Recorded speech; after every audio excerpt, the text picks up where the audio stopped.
Welcome back, everybody. Derrick Soo, your East Oakland advocate. Well, I am upset about PG&E, and it's just come out that PG&E has, on top of all the damage that they did in California, burning down everything because of their lines. And recently, over the past couple of years, PG&E has petitioned the PUC, Public Utilities Commission, for rate hikes. And now we're starting to see what has happened with all those rate hikes. Last year, PG&E set a profit record of $2.24 billion. $2 billion in profit. And they say that they're using that to bury underground lines, and they're allowed to pass those expenses onto the consumer. However,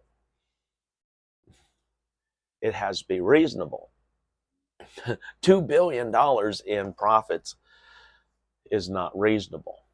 And then they did so much damage to Northern California, the nearly $3 trillion in lost homes, property, and possessions, plus the amount of lives that were lost in those fires. And yet the PUC does little to nothing about PG&E and their stupid rate hikes. And here's a piece of information that I just came across.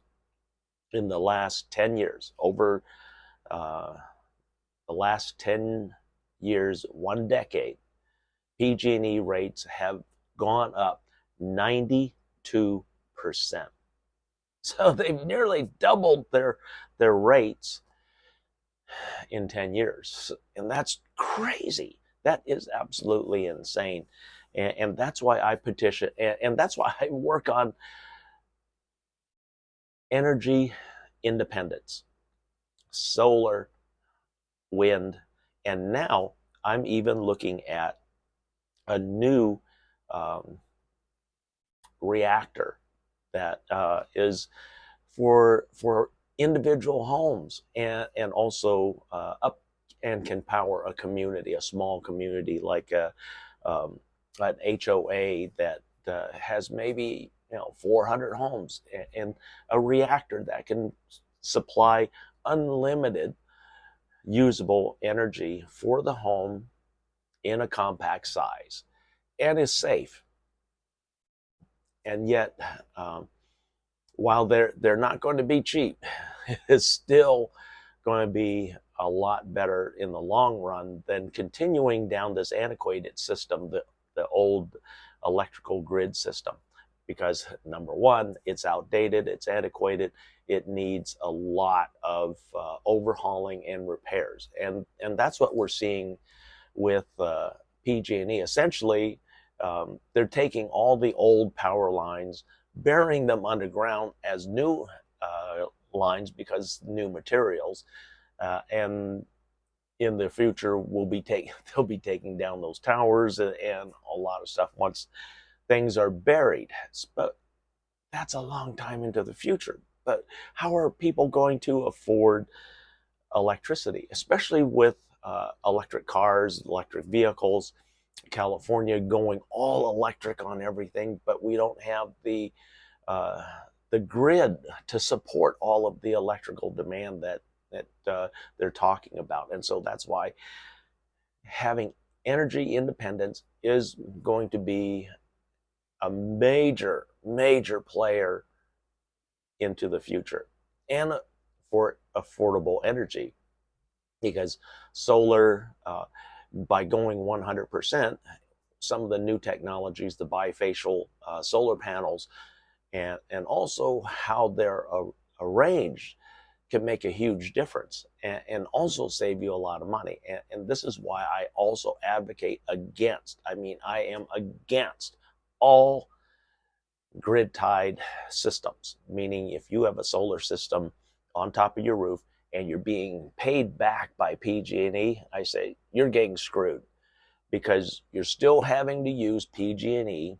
You should be looking at making your entire home energy independent from the system, and you only draw from PG&E when your system has been overdrained for whatever reason. If you had a properly constructed and engineered architect out everything for the solar system, you would not be in that situation. In fact, you should have plenty of energy in reserve for maybe up to an additional 24 hours. So we're talking about maybe 1, 2, or even 3 wall battery packs in your home. And that would supply more than enough energy to run your HVAC, all your cooking in your kitchen, because the kitchen is the highest demand for energy in a home. Also, we need to look at new construction materials instead of using the old antiquated stick frame homes. We need to be looking at the more easily constructible materials as hempcrete. Hempcrete is a sustainable, renewable material that can be used. It's also virtually indestructible by fire, and it's cost less. There's significantly less labor in fact constructing these new homes with hempcrete and steel. There's 2/3 less labor involved. 2/3 less labor. And that's where most of your cost is in constructing a home. So number one, we've reduced the cost of a home by reducing the labor by 2/3. Instead of having 30, 35 people working on your home, you only need 5. 5 people, including yourself. You can put these homes together with friends and renting the equipment at various tool equipment rentals. You can hire a contractor to assist you with the construction. The permitting process should be significantly less, and also the insulation value by using hempcrete is significantly greater. Whereas most typical Bay Area homes have an insulation R value of R19, a micro home, the new micro home, would have an insulating R value of R60, which is significantly more energy efficient, keeping your cool outside if it's cold outside and your hot inside staying hot. And so newer materials, faster construction, more expedited permitting and inspection process. All of these are key components to lowering the cost of housing into the future. Also, putting and building in self-sufficiency with solar, wind, and or the future of reactor energy.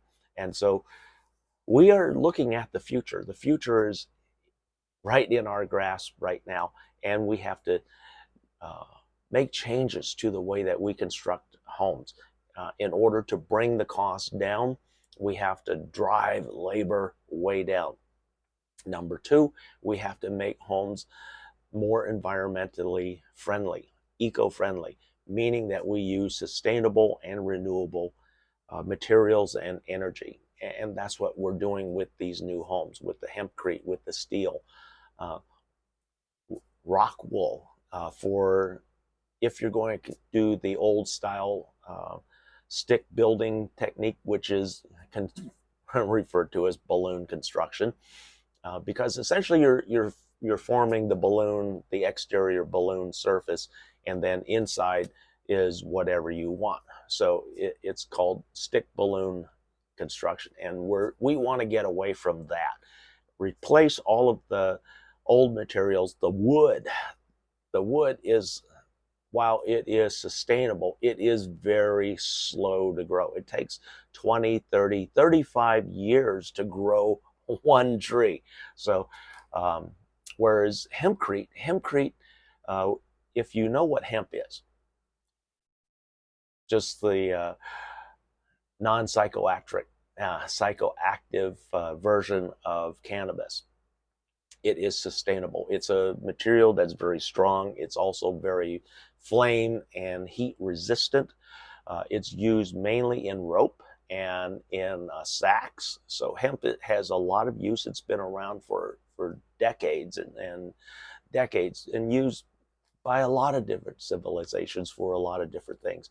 But by adding lime to this, which is one of the base elements for concrete, taking out the sand and putting hemp in there now makes this very strong.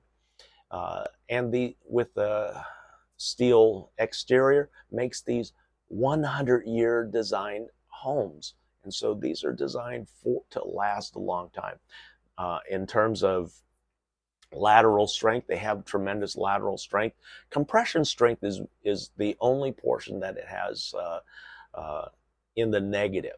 And how we work around that, we use a lot of reinforcement rebar throughout the process to help support the hempcrete.